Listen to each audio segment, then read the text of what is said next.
The following content is provided under a Creative Commons license. Your support will help MIT OpenCourseware continue to offer high-quality educational resources for free. To make a donation or view additional materials from hundreds of MIT courses, visit MIT OpenCourseware at ocw.mit.edu. I want to go back to where I stopped at the end of Tuesday's lecture when you let me pull a fast one on you. I ended up with a strong statement that was effectively a lie. I told you that when we drop a large enough number of pins and do a large enough number of trials, we can look at the small standard deviation we get across trials and say that means we have a good answer. Doesn't change much. And I said, so we can tell you that with 95% confidence, the answer lies between X and Y, where we had the two standard deviations from the mean. That's not actually true. I was confusing the notion of a statistically sound conclusion with truth. The utility of every statistical test rests on certain assumptions. So we talked about independence and things like that. But the key assumption is that our simulation is actually a model of reality. You can recall that in designing the simulation, we looked at the Buffon-Laplace mathematics and did a little algebra from which we derived the code, wrote the code, ran the simulation, looked at the results, did the statistical results, and smiled. Well, suppose I had made a coding error. So for example, instead of that 4 there, which the algebra said we should have, I had mistakenly typed a 2. Not an impossible error. Now if we run it, what we're going to see here is that it converges quite quickly. It gives me a small standard deviation, and I can feel very confident that my answer, that pi is somewhere around 1.569. Well, it isn't, of course. We know that that's nowhere as close to the value of pi. So, but there's nothing wrong with my statistics. It's just that my statistics are about the simulation, not about pi itself. So what's the moral here? Before believing the results of any simulation, we have to have confidence that our conceptual model is correct and that we have correctly implemented that conceptual model. Well, how can we do that? Well, one thing we can do is test our results against reality. So if I ran this and I said pi is about 1.57, I could go draw a circle and I could crudely measure the circumference, and I would immediately know I'm nowhere as close to the right answer. And that's the right thing to do. And in fact, what a scientist does when they use a simulation model to derive something, they always run some experiments to see whether their derived result is actually at least plausibly correct. Statistics are good to show that we've got the little details right at the end, but we've got to do a sanity check first. So that's a really important moral to keep in mind. Don't get seduced by a statistical test and confuse that with truth. All right. I now want to move on to look at some more examples that do the same kind of thing we've been doing. And in fact, what we're going to be looking at is the interplay between physical reality, some physical system, exists in the real world,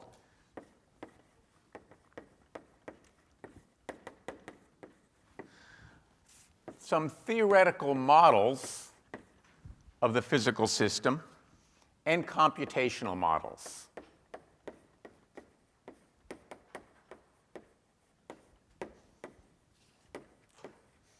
Because this is really the way modern science and engineering is done.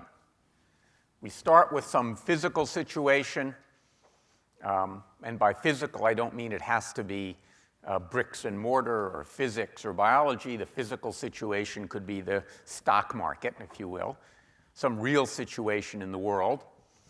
We use some theory to give us some insight into that, and when the theory gets too complicated or doesn't get us all the way to the answer, we use computation.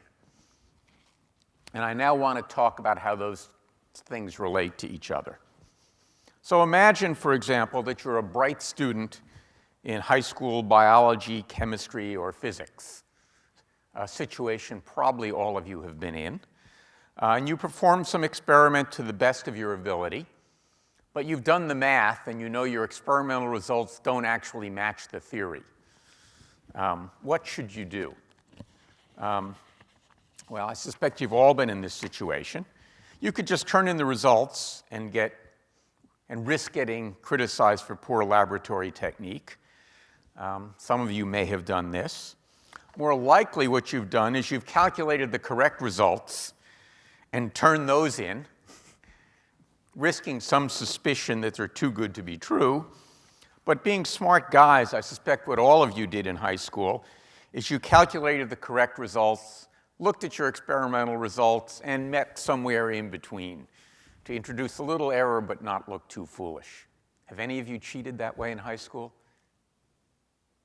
Yeah, well, all right.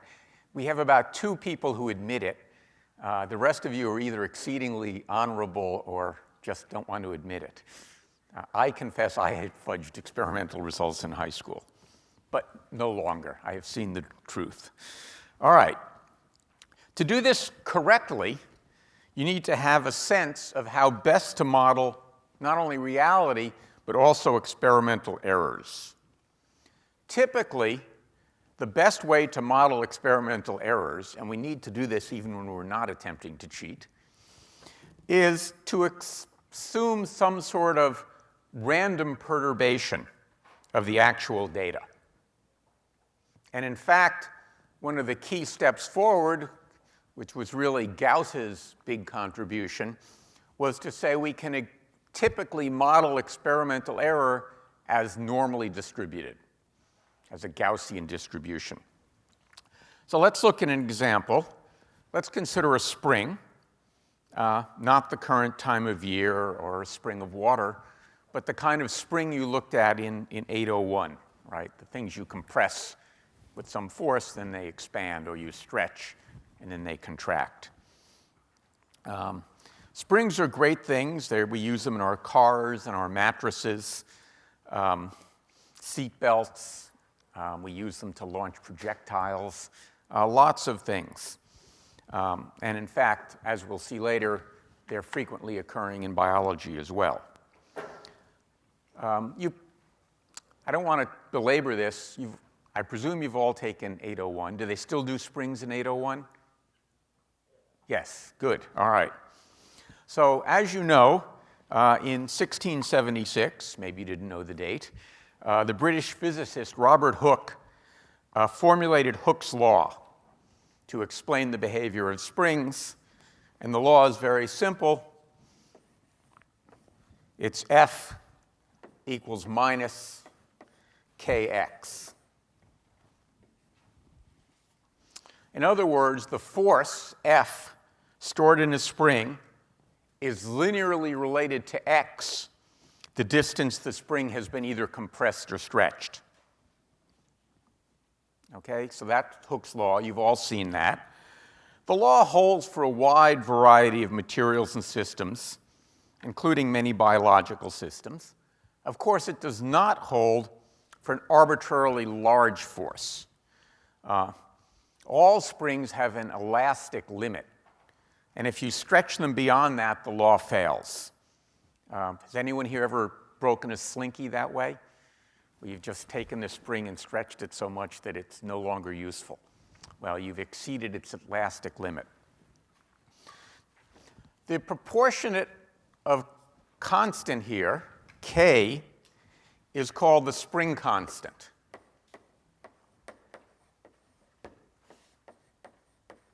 And every spring has a constant K that explains its behavior. If the spring is stiff, like the suspension in an automobile, K is big. If the spring is not stiff, like the spring in a ballpoint pen, K is small.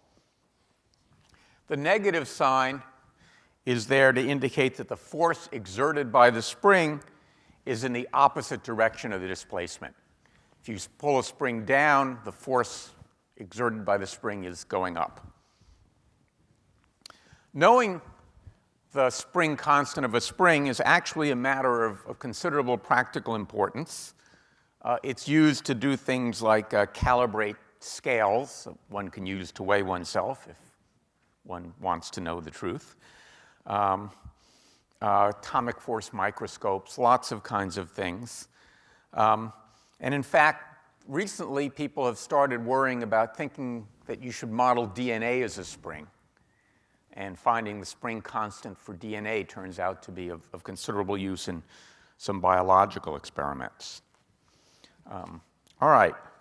So generations of students have learned to estimate springs using this very simple experiment. Most of you have done this.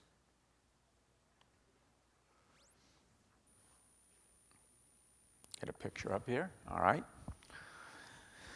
So what you do is you take a spring and you hang it on some sort of apparatus, and then you put a weight of known mass at the bottom of the spring, and you measure how much the spring has stretched. You then can do the math. If F equals minus kx, we also happen to know that F equals m times a, mass times acceleration. We know that on this planet, at least, the acceleration due to gravity is roughly 9.81 meters per second. And we can just do the algebra, and we can calculate k. So we hang one weight in the spring, we measure it, we say, we're done. We now know what the k is for that spring. Not so easy, of course, to do this experiment if the spring is a strand of DNA. And so you need a slightly more complicated apparatus to do that. This would be all well and good if we didn't have experimental error. But we do. Any experiment, we typically have errors. So what people do instead is rather than hanging one weight on the spring, they hang different weights, weights of different mass. They wait for the spring to stop moving, and they measure it. And now they have a series of points. And they assume that, well, I've got some errors, and if we believe that our errors are normally distributed, some will be positive, some will be negative. And if we do enough experiments, it will kind of all balance out, and we'll be able to actually get a good estimate of the spring constant k. I did such an experiment. Put the results in a file. This is just the format of the file. The first line tells us what it is. It's a distance in meters and a mass in kilograms. And then I just have the two things separated by a space in this case. So my first experiment, the distance I measured was 0.0865, and the weight was 0.1 kilograms. All right, so I've now got the data. So that's the physical reality. I've done my experiment. I've done some theory telling me that how to calculate k. And now I'm going to put them together and write some code. So let's look at the code.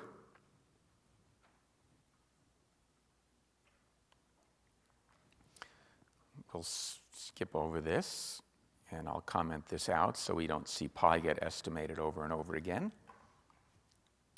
So the first piece of code is pretty simple.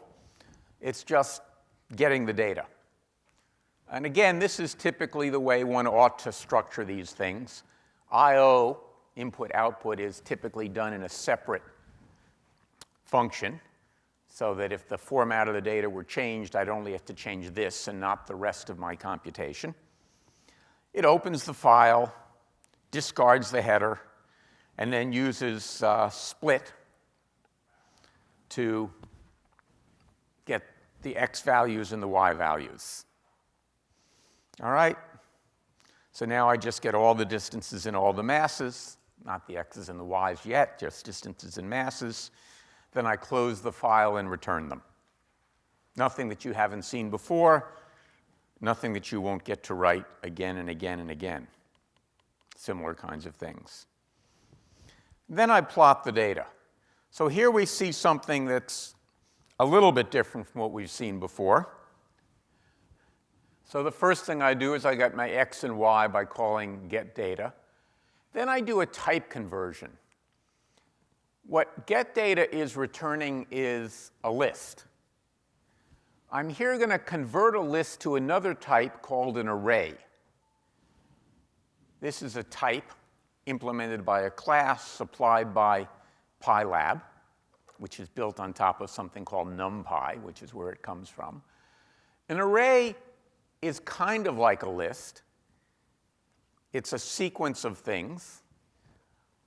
There are some list properties, some list operations methods are not available, like append, but it's got some other things that are extremely valuable. For example, I can do pointwise operations on an array. So if I multiply an array by 3, what that does is it multiplies each element by 3. If I multiply one array by another, it does the cross products.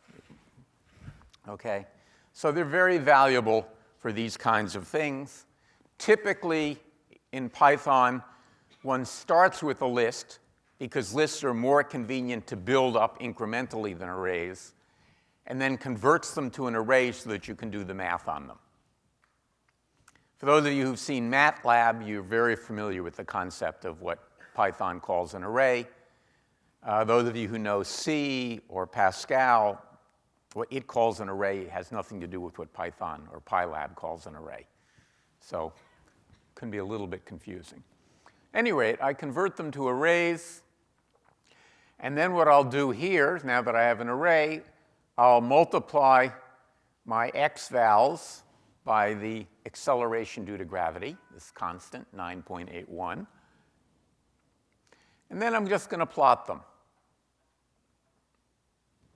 All right, so let's see what we get here.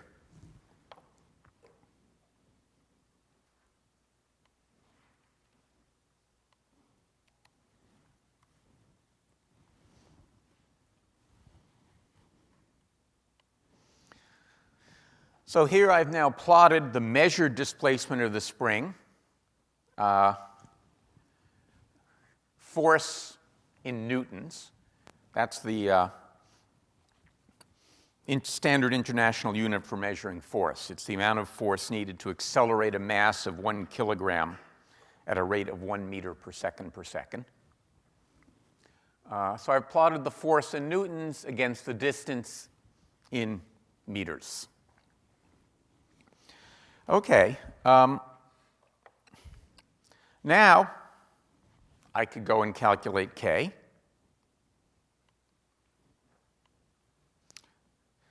Well, how am I going to do that? Well, before I do that, I'm going to do something to see whether or not my data is sensible.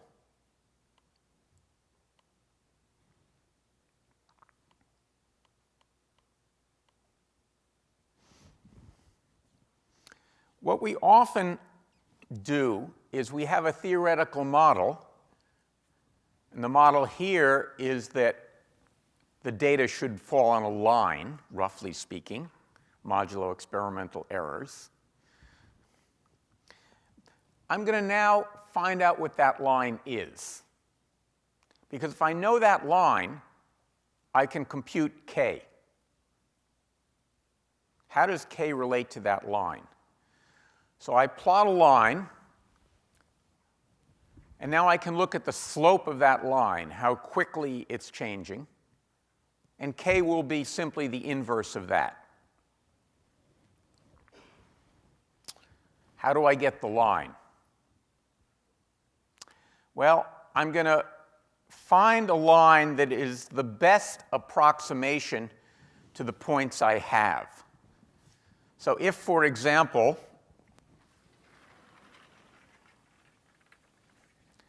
I have 2 points, a point here and a point here, I know I can, quote, fit a line to that curve, to those points, and it will always be perfect. It will be a line. So this is what's called a fit. Now, if I have a bunch of points sort of scattered around, I then have to figure out, OK, what line is the closest to those points? What fits it the best? And I might say, OK, it's a line like this. But in order to do that, in order to fit a line to more than 2 points, I need some measure of the goodness of the fit. Because what I want to choose here is the best fit. What line is the best approximation of the data I've actually got? But in order to do that, I need some objective function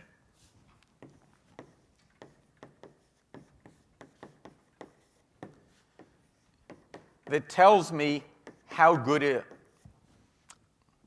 is a particular fit.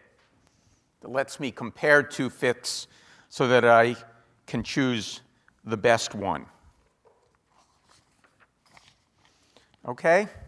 Now,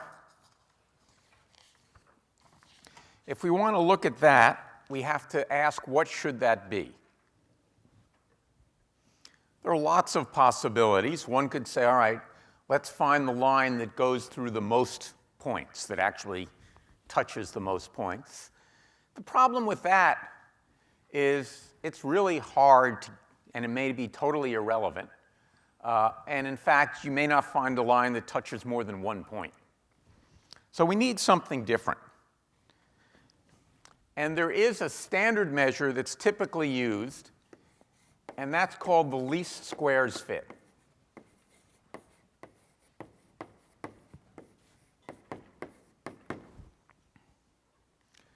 That's the objective function that's almost always used in measuring how good any curve, or how well, excuse me, any curve fits a set of points. What it looks like is the sum from I equals 0 to I equals the len of the observed points minus 1, just because of the way things will work in Python. But the key thing is what we're summing is the observed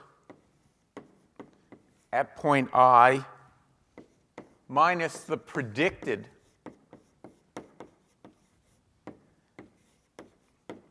at point I squared. And since we're looking for the least squares fit, we want to minimize that, the smallest difference we can get. So there's some things to notice about this. Once we have a, quote, fit, in this case a line, for every x value, the fit predicts a y value. Right? That's what our model does. Our model, in this case, will take the independent variable, x, the mass, and predict the dependent variable, the displacement. But in addition to the predicted values, we have the observed values, these guys. And now we just measure the difference between the predicted and the observed, square it, and notice by squaring the difference, we have discarded whether it's above or below the line, because we don't care. We just care how far it's from the line. And then we sum all of those up, and the smaller we can make that, the better our fit is. Make sense? So now how do we find the best fit? Well, there's several different methods you could use. You can actually do this using Newton's method. Under many conditions, there are analytical solutions, so you don't have to use approximation. You can just compute it. And the best news of all, it's built into PyLab. So that's how you actually do it. You call the PyLab function that does it for you. That function is called polyfit.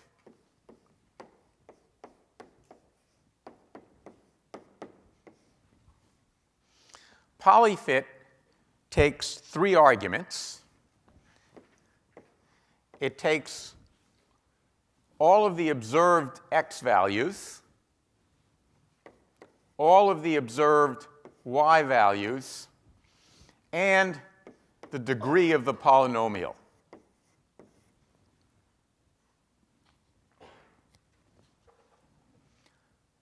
So I've been talking about fitting lines. As we'll see, polyfit can be used to fit polynomials of arbitrary degree to data. So you can fit a line, you can fit a parabola, you can fit a cubic. I don't know what it's called. You can fit a 10th order polynomial. Whatever you choose here. And then it returns some values. So if we think about it being a line,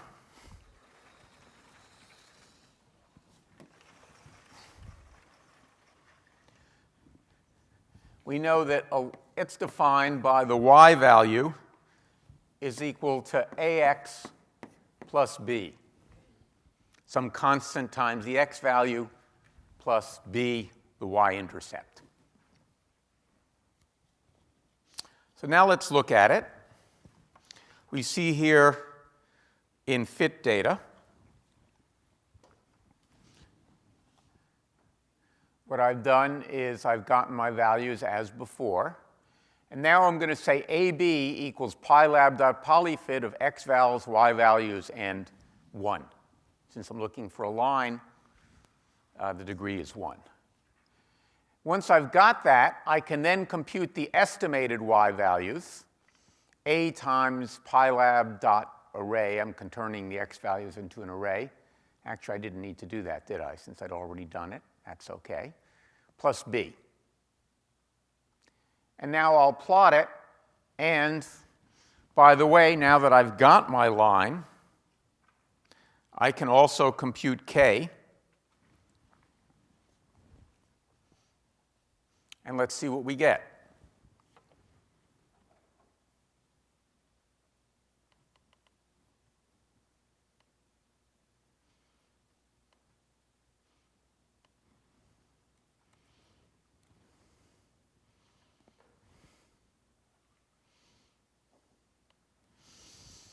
All right, I fit a line, and I've got a linear fit, and I said my spring constant k is 21 point, and I've rounded it to 5 digits just so it would fit nicely on my plot.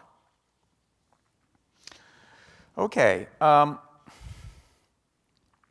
method that's used to do this in PyLab is called linear regression.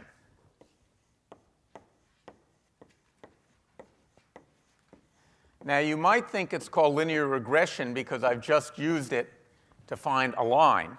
But in fact, that's not why it's called linear regression, because we can use linear regression to find a parabola or a cubic or anything else. The reason it's called linear, well, let's look at an example. So if I wanted a parabola, I would have y equals ax squared plus bx plus c. We think of the variables, the independent variables, as x squared and x. And then y is indeed a linear function of those variables because we're adding terms. Not important that you understand the details. It is important that you know that linear regression can be used to find polynomials other than lines.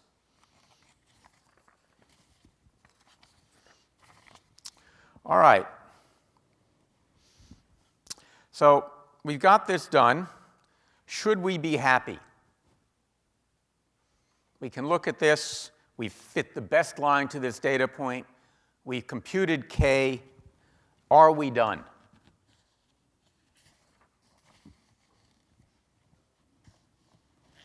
Well, I'm kind of concerned, because when I look at my picture, it is the best line I can fit to this, but wow, it's not a very good fit in some sense, right? If I look at that line, the points are pretty far away from it, and if it's not a good fit, then I have to be suspicious about my value of k, which is derived from having the model I get by doing this fit. Well, all right, let's try something else. Let's look at fit data 1, which, in addition to doing a linear fit, I'm going to fit a cubic, partly to show you how to do it. Here I'm going to say A, B, C, D equals pylab.polyfit of x vals, y vals, and 3 instead of 1. So it's a more complex function. Let's see what that gives us. First, let me comment that out. So we're going to now compare visually what we get when we get a line fit versus we get a cubic fit to the same data.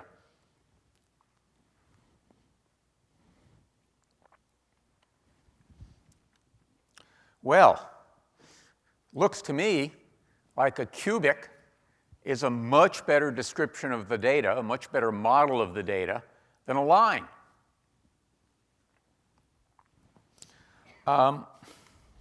Pretty good. Well, should I be happy with this? Well, let's ask ourselves in one question, why are we building the model? We're building the model so that we can better understand the spring. One of the things we often do with models is use them to predict values that we have not been able to run in our experiments.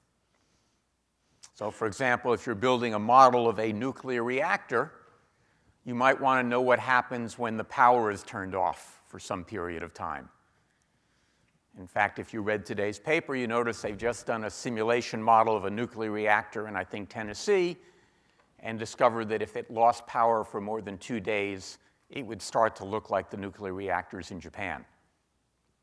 Not a very good thing.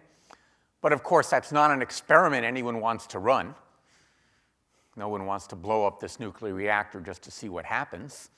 So they do use a model, a simulation model, to predict what would happen in an experiment you can't run. So let's use our model here to do some predictions.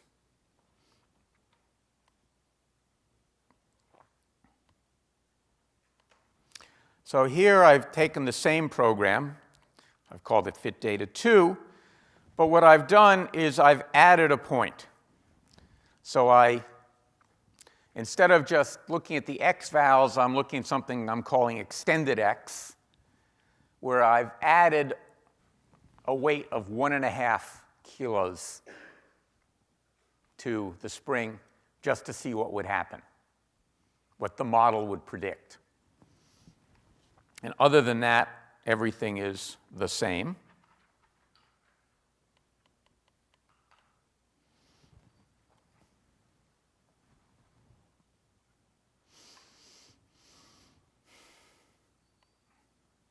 Whoops, what's happened here?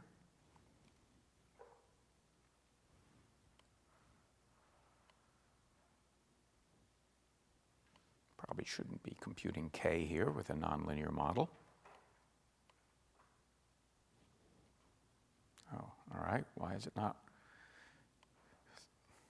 Come on, there it is.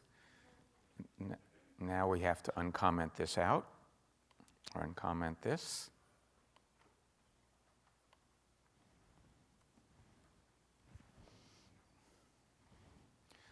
Well, it fit the existing data pretty darn well, but it has a very strange prediction here. If you think about our experiment, it's predicting not only that the spring stops stretching, but that it goes to above where it started. Highly unlikely in a physical world. So what we see here is that while I can easily fit a curve to the data that fits it beautifully, it turns out to have very bad predictive value.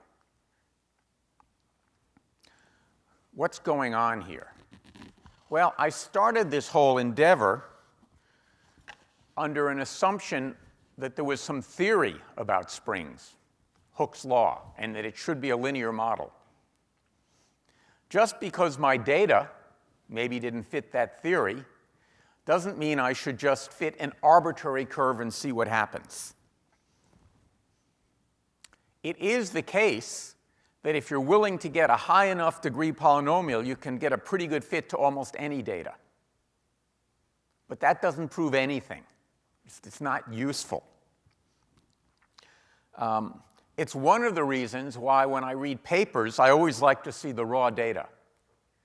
I hate it when I read a technical paper and it just shows me the curve that they fit to the data rather than the data. Because there's often, it's easy to get to the wrong place here.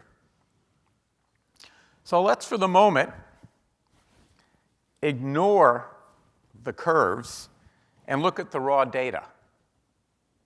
What do we see here about the raw data?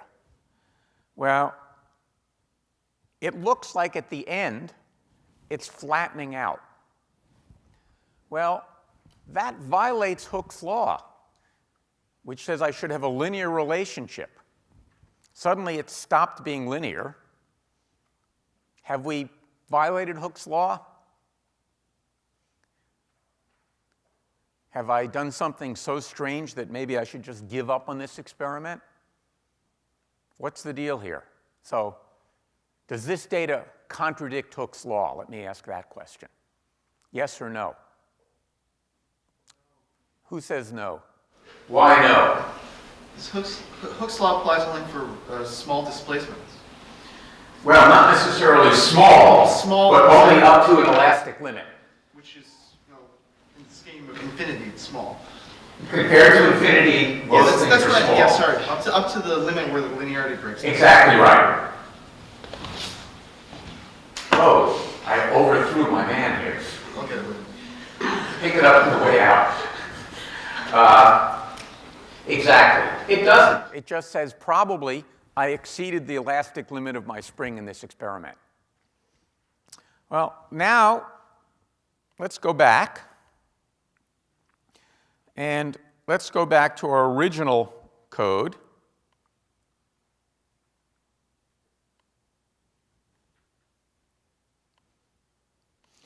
And see what happens if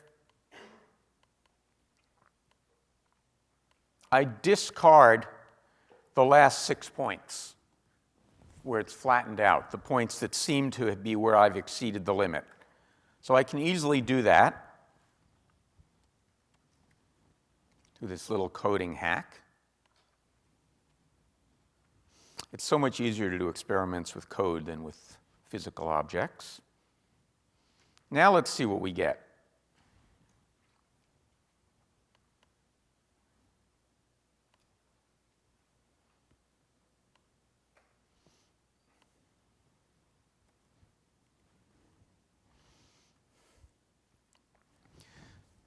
Well, we get something that's visually a much better fit. And we get a very different value of k. So we're a lot happier here.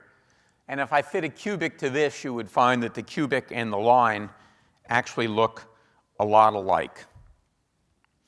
So this is a good thing, I guess.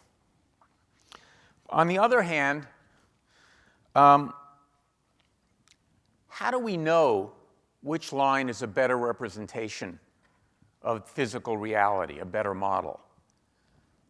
After all, I could delete all the points except any two, and then I would get a line that was a perfect fit. R squared, the mean squared error would be 0, right? Because you can fit a line to any 2 points. So again, we're seeing that we have a question here that can't be answered by statistics. It's not just a question of how good my fit is. I have to go back to the theory. And what my theory tells me is that it should be linear, and I have a theoretical justification of discarding those last 6 points. It's plausible that I exceeded the limit. I don't have a theoretical justification of deleting 6 arbitrary points somewhere in the middle that I didn't happen to like because they didn't fit the data.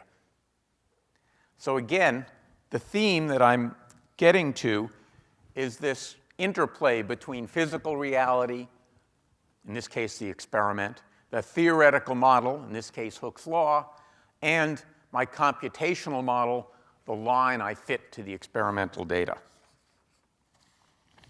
Okay, let's continue down this path.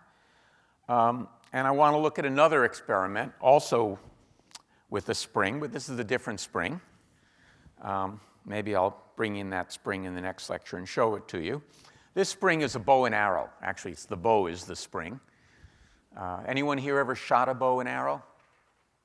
Well, what you know is the bow has the limbs in it, and when you pull back the string, you are putting force on the limbs, which are essentially a spring. And when you release the spring goes back to the place it wants to be and fires the projectile on some trajectory. I now am interested in looking at the trajectory followed by such a projectile. This, by the way, is where a lot of this math came from. People were looking at projectiles not typically of bows, but of artillery shells, where the force there was the force of some chemical reaction. Okay, so once again, I've got some data.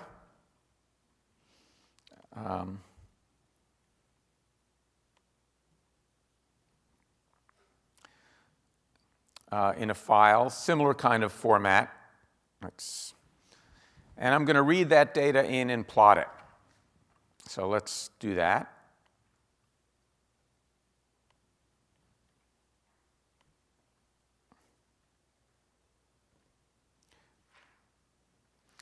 So I'm going to get my trajectory data.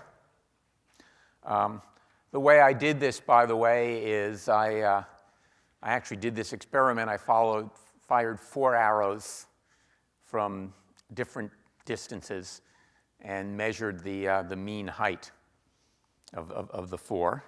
So I'm getting it heights 1, 2, 3, and 4. Again, don't worry about this. And then I'm going to try some fits. And let's see what we get here.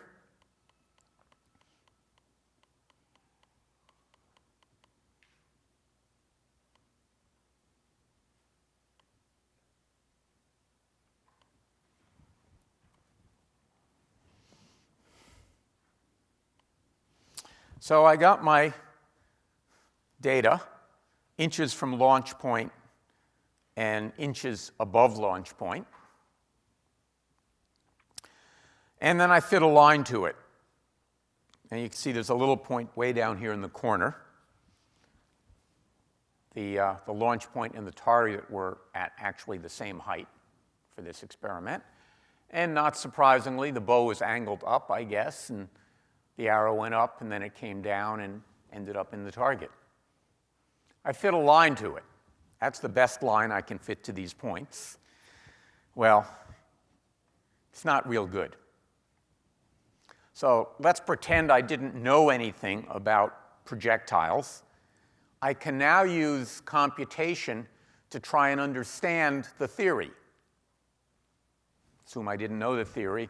And what the theory tells me here, or what this computation tells me, the theory that the arrow travels in a straight line is not a very good one. Right? says, all right, this does not actually conform at all to the data. I probably should reject this theory that says the arrow goes straight. If you looked at the arrows, by the way, in a short distance, it would kind of look to your eyes like it was actually going straight. But in fact, physics tells us it can't, and the model tells us it didn't. All right, let's try a different one. Let's compare the linear fit to a quadratic fit. So now I'm using polyfit with a degree of 2. See what we get here. Well, our eyes tell us it's not a perfect fit, but it's a lot better fit, right? So this is suggesting that maybe the arrow is traveling in a parabola rather than a straight line. The next question is, our eyes tell us it's better. How much better? How do we go about measuring which fit is better? Recall that we started by saying what polyfit is doing is minimizing the mean square error. So one way to compare two fits would be to say, what's the mean square error of the line? What's the mean square error of the parabola? Well, pretty clear it's going to be smaller for the parabola. So that would tell us, okay, it is a better fit. And in fact, computing the mean square error is a good way to compare the fit of two different curves. On the other hand, it's not particularly useful for telling us the goodness of the fit in an absolute terms. So I can tell you that the parabola is better than the line, but in some sense, mean square error can't be used to tell me how good it is in an absolute sense. Why is that so? It's because mean square error, there's a lower bound 0, but there's no upper bound. Right? It can go arbitrarily high. And that is not so good for something where we're trying to measure things. So instead, what we typically use is something called the coefficient of determination.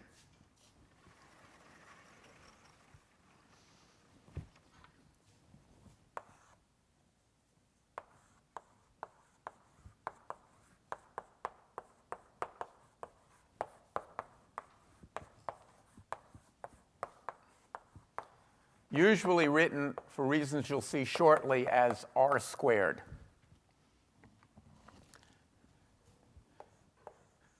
So the coefficient of determination, r squared, is equal to 1 minus the estimated error, EE over MV, which is the variance in the measured data. So we're comparing the ratio of the estimated error, our best estimate of the error, and a measurement of how variable the data is to start with.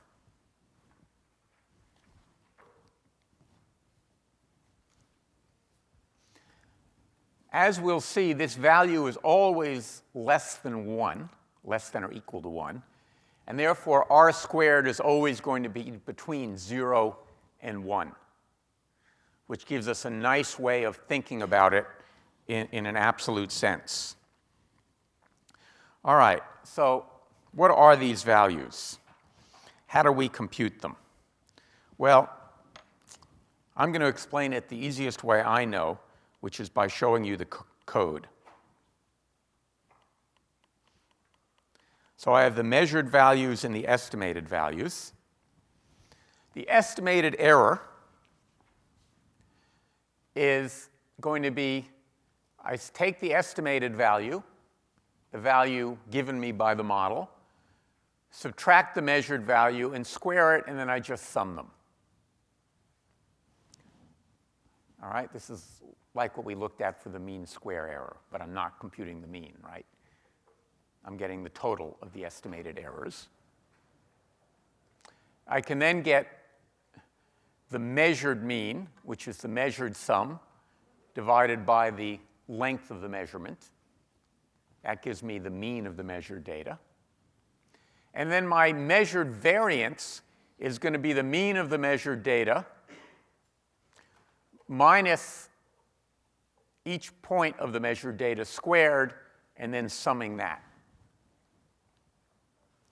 So just as we looked at before when we looked at the coefficient of variation and standard deviation, by comparing how far things stray from the mean, that tells us how much variance there is in the data. And then I'll return 1 minus that. OK, Tuesday, we'll go look at this in more detail. Thank you.